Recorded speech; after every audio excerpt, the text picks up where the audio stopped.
আসসালামু আলাইকুম everyone. Daily ব্লগের পক্ষ থেকে সবাইকে জানাচ্ছি আন্তরিকভাবে শুভেচ্ছা ও স্বাগতম।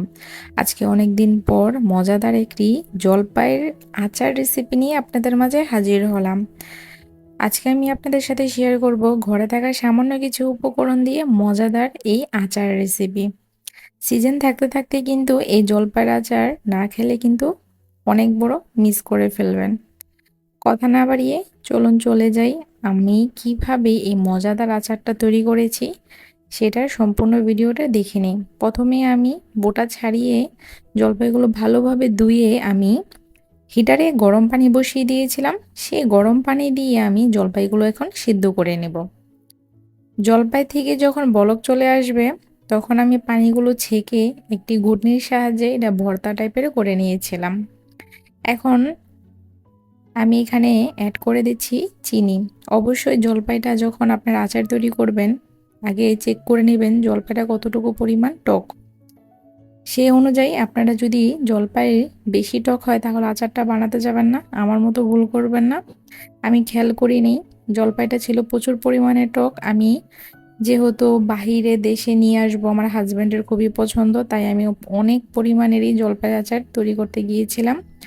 তো আমার এখানে প্রায় 3 কেজি জলপাইয়ের মধ্যে 5 কেজির মতো আমার চিনি আর মিঠাই লেগেছে। এখানে আমি 2 চামচের মতো ভাজা জিরে গুঁড়ো দিয়ে দিয়েছি, 3 চামচের মতো হলুদ, 3 চামচের মতো লাল মরিচের গুঁড়ো। সবগুলো উপকরণ এখন আমি ভালোভাবে মিক্স করে নেব। মিশানো হয়ে গেলে আমি চুলার মধ্যে বসিয়ে দিয়েছি। এখন কিন্তু চিনি আর মিঠাই থেকে কিন্তু প্রচুর পরিমাণে পানি উঠেছে। এখন পানিগুলো অনবরত নেড়ে চেড়ে আমি শুকিয়ে নিচ্ছি। অবশ্যই অনবরত নেড়ে চেড়ে শুকিয়ে নিতে হবে, না হয় কিন্তু এটা তলানিতে লেগে যাওয়ার সম্ভাবনা থাকবে। আচারটা যেন অনেকদিন যাবত ভালো থাকে সেজন্য আমি এখানে 2 চামচের মতো ভিনেগার দিয়ে দিলাম আর দিয়ে দিলাম হচ্ছে 5 ফোড়ন 2 মুষ্টির মতো। সবগুলো উপকরণ আরেকবার ভালোভাবে মিশিয়ে আমি আরেকটু শুকনো শুকনো করে নেব। আমার কিন্তু আচারটা অলমোস্ট রেডি। এখন আমি ঠান্ডা করে পরিবেশন করে নিচ্ছি। আমি কিন্তু পরিবেশন করেছি এখানে এসে। আমার আচারটা কিন্তু খুবই মজা হয়েছে। আপনারা অবশ্যই বাসায় একবার হলো ট্রাই করবেন।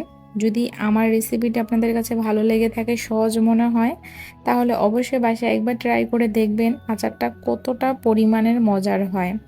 আমি খুব সিম্পলভাবে এবং খুব সহজভাবে আপনাদের সাথে এটা শেয়ার করার চেষ্টা করেছি এবং টিপস এবং ট্রিক্সও আপনাদের সাথে শেয়ার করেছি। ডেলি ব্লগ মানেই হচ্ছে ঝটপট, সহজ এবং অথেন্টিক রেসিপি চ্যানেল।